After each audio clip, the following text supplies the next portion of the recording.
예상을 뒤엎은 가운데 반탄 대 찬탄이 2대가 됐어요. 그러니까 원래는 한동훈 한 명 대 정칭 생략하고요.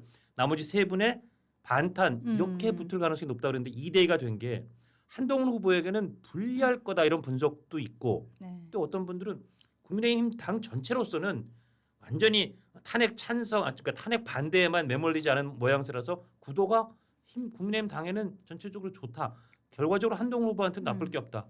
분석이 엇갈리는데 어떻게 보세요? 당직자로서 하실 수 있는 분석까지 해주시죠. 일단은 저희 당 입장에서는 결국 윤석열 대통령 전 대통령과의 관계 설정에 대해서 공식적으로 토론을 하면서 마무리를 지어야 되는 부분들이 있는데 예. 안철수 후보가 올라왔기 때문에 탄핵 그리고 비상계엄 사태에 대해서 더 토론할 시간 자체가 실제로 늘어날 거라고 생각을 하거든요. 예. 그거 자체가 굉장히 고마운 부분이다. 어떠한 결론이 나던 간에 예. 우리가 이번 대선 과정에서 국민들의 마음도 얻어야 하지만 당이 앞으로 나아가야 할 방향에 대해서도 정리하는 부분들이 필요해서 그런 부분은 나경원 의원님한테는 좀 죄송하지만 당의 미래를 생각하면 조금 더 나은 상황일 수 있다. 그리고 약간 의외잖아요. 그렇죠. 나경원 의원이 올라갈 거라고 많은 분들이 예상을 했기 때문에 의외성이 있어야 그러니까 선거든 시청률이 게임이든 올라가는 맞아요. 거거든요. 의외성이 있어야 네. 사람들이 확 흥미를 그리고 가져요. 안철수 의원이 같은 찬탄이라고는 하지만 그 한동훈 후보에게 그렇게 우호적이지 않아요. 예. 한동훈이 되면은 검사 시즌 2라고 하면서 공격하는 멘트들을 여러 차례 했거든요. 예.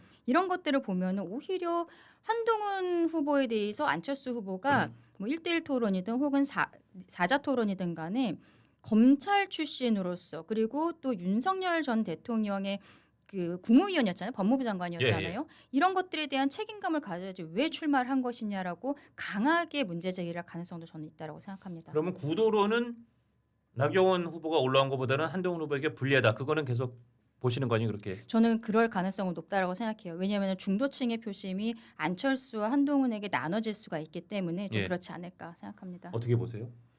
저도 한동훈 후보가 아미당 얘기를 너무 오래 하셔서 죄송한데. 뭐 요즘 재밌죠, 요즘 그래도? 방송 나가면 예. 다 국민의힘 얘기만 해요. 그러니까. 아니, 아니 이게 왜냐면 재밌는 게 그쪽 중요하다니까요. 당은 뭐 분석할 게 별로 없잖아요. 90% 넘느냐 안 넘느냐. 어대명인데 어떻게 생각하십니까? 그러면은 우리 군수 후보들도 소중합니다 하고 넘어가요. 지금 뭐 9대명 될까요? 아니, 안 근데 진짜 될까요? 소중해요. 후보자를 얘기하면 다막 좀 줄여달라고 막 이러고 되게도 얘기 못합니다. 신나게 말씀하세요, 그럼. 예. 그리고 또 부담 없이 분석할 수 예, 있잖아요. 예, 예, 왜냐하면 민주당 얘기할 때 또 국민의힘 분들이 또 부담 없이 그렇죠, 그렇죠. 뭐 비판도 하고 막 이런 것처럼 맞아. 뭐 누가 공천 줄 것도 아니니까. 그래서 예. 저는 이렇게 된 게 한동훈 후보한테는 불리하다고 봐요. 불리하다. 이게 네. 전략적으로 다 불리하다고 보네요. 예. 왜냐하면 저는 그런 건 있을 수 있을 것 같아요. 그러니까 아까 6대4 정도 반대와 찬성 6대4 원래 저는 7대3 8대2였다가 이게 줄어들고 있다고 보거든요. 예, 예, 예. 그러니까 보수 지지층 안에서도 윤석열 전 대통령에 대한 호불호 이걸 떠나서 이제 그래 대선 이기려면 우리도 이제 중도 쪽 성과를 내야지라고 하면서 좀 6대4까지 줄어들었다고 보는데 그러면 이제 2대2가 되면은 탄핵 찬성 얘기도 안철수 후보가 계속 할 거니까 예. 그렇게 되면 한 55대 45까지도 줄어들 수 있겠죠. 예. 근데 그 정도까지 줄어도 이게 역전될 것 같지는 않거든요. 그러면은 결국 결선 2명 올라가면 예. 그러면 55대 45에서 결국 탄핵 반대쪽 후보가 집중되면 이길 거잖아요. 근데 저는 한동훈 후보가 이길 유일한 가능성은 그 나경원 후보가 올라와서 예. 3대 1이 되면 6대 4가 되더라도 예. 그럼 안철수 후보를 지지하는 사람들 그런 것들이 탄핵 찬성 의견이 쏠려서 예. 다자구도에서 1등을 한번 찍어야 돼요. 1등을 한번 찍으면 약간 대세론이 형성되고. 예, 그러면 대선을 쏠리면서 쓰고 야 어쩔 수 없이 이기려면은 여기로 가야겠구나라고 하면서 쏠려야 되는데 지금 2대2가 돼버리면 1등하기 어렵다. 1등을 찍기가 어려울 것 같아요. 그러면은 저는 가능성이 어렵다는 거죠. 근데 바꿔 말하면 이 소위 탄핵 반대했던 판은 김문수 홍준표 후보가 적당히 갈라서 드시고 이쪽 어쨌든 탄핵에 찬성했던 쪽은 안철수 후보가 어쨌든 약세로 보이니까 현재까지 네네. 거기 한동훈 후보가 많이 이렇게 가져온다면 그러면 그 와중에 정말 소위 그 옛날에 무슨 4자 필승론, 3자 필승론처럼 네네네. 한동훈 후보가 묘하게 1등을 할 가능성이 남아는 있는 거죠. 그죠 근데 제가 나경원이 있는 것보다 낫다는 거죠. 나경원이 하면 조금 더 가능성이 높았다는 거죠. 쏠리나 이 얘기를 왜냐면은 얼마 전에 만난 그 국민의힘 의원인데 예.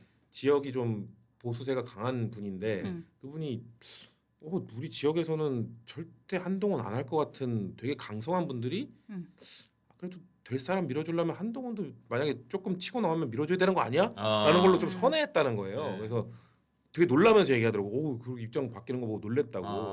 그래서 저도 그런 생각을 했기 때문에 보수 지층이 막 한동훈 막 뭐라고 하다가도 약간 1등 한번 찍으면은 돌아서를 이거 어쩔 수 없나라고 돌아설 거라고 생각하거든요.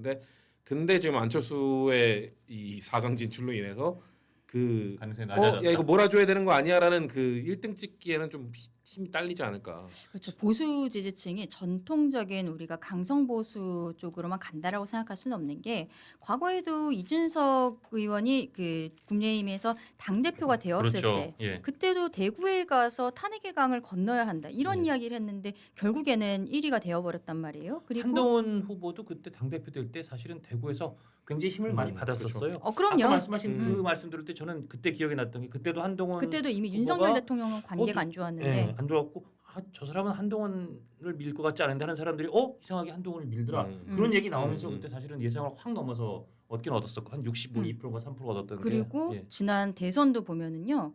그때 갑작스럽게 등장한 윤석열이라는 사람이 당심에서 홍준표를 이겼어요. 예. 홍준표는 오히려 민심에서 이겼던 그렇죠. 거죠. 왜냐하면 그때까지만 해도 윤석열 전 대통령이 문재인 전 대통령의 검찰총장 그리고 본인이 방송에서 나와서도 노무현 전 대통령을 굉장히 좋아했다. 예, 그리고 예. 뭐 영화를 보면서 뭐 울었다. 뭐 이런 이야기들을 계속했었기 때문에 근데 그럼에도 불구하고 전략적 선택을 했었던 거예요. 당원들께서 예. 오히려 민심은 홍준표인데 당심이 그 윤석열이었다. 그러니까요. 그러니까 이번에서도 특히 최근에 윤석열 전 대통령 측의 행보가 우리 전통 보수층이 보기에도 좀 속상한 부분들이 있는 거예요. 사저로 들어가면서 3년 하나 5년 하나 똑같다. 다 이기고 왔습니다. 이런 이야기가 우리 지지해줬었던 아스팔트 나갔었던 지지자분들이 굉장히 속상한 부분이거든요. 예. 그리고 지금 뭐 변호인들을 통해서 신당 이야기들이 나오는 것들 이런 것들이 윤석열 전 대통령과의 관계에 있어서 오히려 당원들이 조금 더 빠르게 마음 정리가 되는 부분들이 아닐까. 그러면서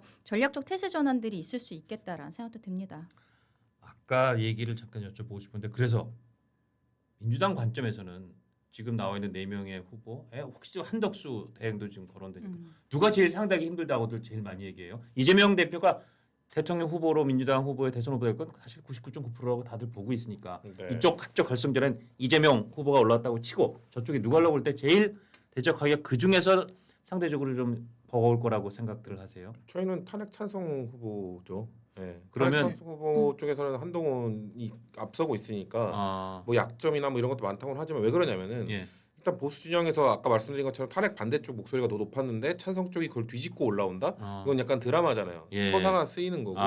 그리고 이번 조기 대선 국면 자체가 이 비상계엄으로 인한 탄핵 때문에 이루어진 건데 예. 탄핵이 뭐 했어야 된다. 비상계엄 잘못됐다고 주장하는 사람이 후보가 되면 그게 좀 색이 전선이 불명확해지죠. 예. 그렇기 때문에 그 아무래도 그 탄핵 찬성 쪽에 있었고 가장 높게 나오고 있는 한동훈 후보가 되면은 사실 그 한덕수 권한대행이나 김문수 후보나 그냥 명확히 그냥 프레임 하나로 끝나요. 그냥 저희가 봤을 때는 그 탄핵 비상계엄 요 프레임으로 그냥 끝난다고 예. 보는데 근데 그 찬성 쪽에서 그걸 뚫고 올라왔다 그러면은 저희가 봤을 때는 이거는 좀 위협이 될 수도 있겠다. 왜냐면은 근데 또 여기서 하나의 문턱이 더 있는데 예, 뭐죠? 이준석이라는 사람인데 아, 이준석은 탄핵의 강 건넌 사람이랑은 손잡겠다고 약간 근데 그러니까 탄핵의 강을 건너지 않기 때문에 단일 안 한다고 말했지만 예. 근데 이준석 의원이 딱 공공연하게 얘기하는 거 보면은 제일 싫어하는 게 한동훈이에요 또. 그렇게 그러니까요. 예, 얘기를 하더라고요. 예, 유일하게 탄핵의 강을 건널 수 있는 사람이 한동훈인데 한동훈이 사이가 제일 안 좋아. 예. 그러니까 이준석 의원 입장에서는 이게 되게 애매한 거죠. 아. 유일하게 건너와가지고 자 손잡자 하는데 제일 싫어하는 사람이 손잡자고 하니까 그때 또 지지율이 둘이 합치면 해볼 만하다 하면 또 압박이 들어가겠습니다만 예, 예. 그게 아니면 이준석 의원은 무조건 완주하려고 하겠죠. 본인의 어저께 정치적 사상이 보니까 뉴스 티읕 피읕 여기에서 예. 한동훈 후보의 과거에 있었던 의혹에 대해서 캐는 그 보도를 생방으로 어저께 저녁에 한다라고 그래요? 했거든요. 어. 보지는 않았는데 그거에 예고 글을 제가 본 게 있는데 그거를 보면은 이제 그쪽 매체가 뭐 진보 쪽 매체, 민주당 쪽 매체라는 것은 뭐 다들 알고 계시니까 그쪽에서 지금 위협적이라고 판단한 것이 한동훈이기 때문에 한동훈의 과거에 있었던 일을 지금 또 갖고 올라오는 것이 아닌가라는 생각도 좀 들더라고요. 알겠습니다. 이제 화요일 날 결승전 2강 네. 그렇죠. 일요일, 월요일 예. 이틀 동안에 누가 2강 누가 될까요? 여론조사를 예. 돌리고 화요일 날 발표를 하죠. 2강 누가 될까요? 저는 이제 당직자니까. 예. 이거 어려운 질문다 당직자로 피해가면 되네요. 2강 누가 제가 될까요? 이거 하기 전전 방송에서 이 시청자분들한테 맞춰보라고 한 다음에 예. 내일 맞는 분들한테 10명 뽑아서 뭐 커피 쿠폰. 커피 머그컵인데요. 뭐 이런 거 준다. 예. 이런 것도 오. 하더라고요. 예. 아 저- 실시간 투표가 되나 보죠? 뭐 유튜브에 아마 그 앙케이트 같은 게 되는 예, 거 같더라고요. 있어요. 예, 그래서 거기서 누구를 예. 뽑을 수 있다고 하더라고요. 그래서 저는 시청자들에게 도움을 줘야 되니까 저의 예측을 했던 건 저는 홍한 아, 그러니까 계속 1등을 홍으로 보고 계시는 그 일등- 기조가 아, 그러니까 이번 1차에서도 1등이 홍이었을 것이고 네, 그렇게 네. 김이 보시는 아니라. 거죠. 예. 전 홍한이 될 것 같다고 했고 홍한. 제 같이 계셨던 분은 김한으로 예측을 했었습니다. 그러니까 어쨌든 찬탄 반탄에서 한 명씩 중결승에 네, 결승 올라가는 네, 상황이니까 네. 한동훈 후보, 안철수 후보가 올라가기 힘들 테니까 한동훈 후보가 한 자리는 할 것 차지하고 같고 나머지 한 자리가 이쪽에서도 결국 한 명이 될 한 것 명이 같은데 되는데 저는 한 홍의 흐름이 역전으로 가고 있다고 봐서 아, 저는 그렇게 보았습니다. 당직자니까 말씀하시긴 그렇고 네. 근데 뭐 예. 어쨌든 찬탄에서 하나 반탄에서 하면 그 정도로서 좀 되지 않을까. 그리고 전략적인 선택들이 좀 있을 것 같다라는 생각이 좀 듭니다. 근데 진짜 깜짝 놀랄 일이 있다면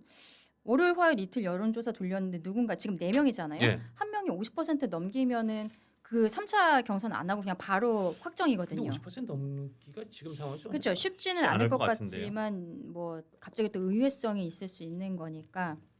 알겠습니다.